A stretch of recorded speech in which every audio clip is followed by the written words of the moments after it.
ఆచి chicken masala. సాంకేతికతకు మారుపేరైన China మరో అద్భుతాన్ని ఆవిష్కరించింది. దేశంలో ట్రాఫిక్ ను క్రమబద్ధీకరించడానికి తొలిసారిగా రోబో ట్రాఫిక్ పోలీస్ కమాండర్ను అందుబాటులోకి తీసుకొచ్చింది.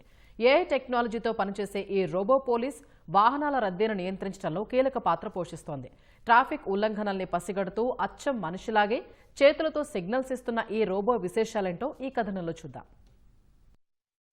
టెక్నాలజీకి దిక్సూచిగా నిలుస్తున్న చైనా మరో కీలక ముందడుగు వేసింది. దేశంలో ట్రాఫిక్ నియంత్రణ కోసం మొదటిసారిగా రోబో ట్రాఫిక్ పోలీసును రంగంలోకి దింపింది. షెంజన్ నగరం లాంగాంగ్ జిల్లాలోని బాంటియాన్ ప్రాంతంలో ఉన్న ఓ ప్రధాన కూడలిలో ఈ నెల 6వ తేదీ నుంచి ఓ రోబో అధికారికంగా విధుల్లో చేరింది. అక్కడి ట్రాఫిక్ ను క్రమబద్ధీకరించడంలో ఈ రోబో కీలకంగా వ్యవహరిస్తుంది. షెంజన్ ట్రాఫిక్ పోలీస్ అనే లోగోతో సెంటర్ ప్లాట్ఫామ్ పై నిలబడి రద్దీ సమయాల్లో ట్రాఫిక్ ను సమర్థవంతంగా నియంత్రిస్తోంది. గతంలో రోడ్డు భద్రతా ప్రచారానికి మాత్రమే పరిమితమైన ఈ రోబోను ఇప్పుడు హైటెక్ కమాండర్ గా అప్గ్రేడ్ చేశారు. ఇది సాధారణ ట్రాఫిక్ పోలీసుల మాదిరిగానే హై ప్రెసిషన్ జాయింట్ మాడ్యూల్ సహాయంతో చేతులతో సిగ్నల్ ఇస్తోంది. ట్రాఫిక్ లైట్లకు అనుగుణంగా వాహనాలను ముందుకు వెళ్లమని, ఆగమని, టర్న్ తీసుకోమని సూచిస్తోంది. రోబోలో ఉన్న ఏఐ రికగ్నిషన్ సిస్టమ్ ద్వారా కూడలిని డేగ కన్నుతో గమనిస్తోంది. ఎవరైనా హెల్మెట్ లేకుండా బైక్ నడిపినా లేదా జీబ్రా లైన్ క్రాస్ చేసి వాహనం ఆపినా వెంటనే పసిగడుతుంది. ఓ వార్నింగ్ విజిల్ వేసి సరైన దారిలో వెళ్లాలని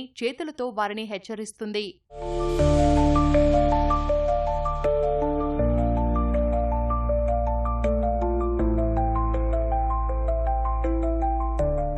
చైనాలోనే అతిపెద్ద టెక్ సిటీగా పేరున్న షెంజన్ నగరం తన బడ్జెట్లో 6.67% పరిశోధనలకే ఖర్చు చేస్తోంది. హువావే లాంటి దిగ్గజ సంస్థలకు నిలయమైన ఈ ప్రాంతంలో పైలట్ ప్రాజెక్టు కింద చైనా ఈ రోబో పోలీసును ప్రవేశపెట్టింది. మనుషుల కంటే వేగంగా అలసట లేకుండా పనిచేస్తున్న ఈ రోబో పోలీసును చూసి వాహనదారులు ఆశ్చర్యపోతున్నారు. దీర్ఘకాలంలో ఈ ప్రాజెక్టు విజయవంతమైతే భవిష్యత్తులో నగరంలోని మరిన్ని జంక్షన్లలో ఇలాంటి రోబోలను ప్రవేశపెట్టే అవకాశాన్ని పరిశీలిస్తామని అధికారులు తెలిపారు.